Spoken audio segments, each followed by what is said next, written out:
अस्सलामुअलैकुम। ये रेडियो सदाए हुर्रियत जम्मू कश्मीर है। नसीमा खातून से मुख्य समाचार सुनिए।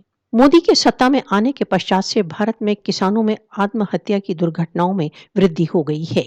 मोदी के कृषि संबंधी सुधारों ने केवल किसानों की समस्याओं में वृद्धि ही की है।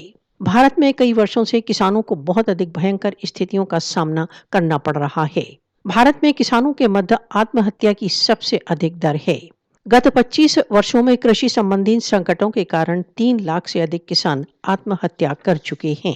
सन 2014 में मोदी के प्रधानमंत्री पद पर आने के बाद किसानों में आत्महत्या में 40% वृद्धि हुई है।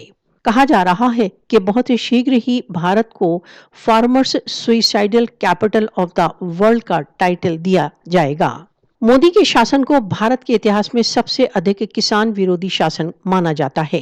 सहस्त्रों किसान गत वर्ष नवंबर से मोदी सरकार द्वारा लागू 3 कृषि कानूनों के विरुद्ध प्रतिवाद कर रहे हैं। ऐसी स्थितियों में जब भारत कोविड महामारी की लपेट में है, प्रतिवादी किसानों का मोदी सरकार के लिए एक ही संदेश है: कानूनों को समाप्त करो और हमें घर जाने दो। भारतीय किसानों द्वारा किए जा रहे प्रतिवाद के दौरान नई दिल्ली के बॉर्डर पर दर्जनों किसान मर चुके हैं।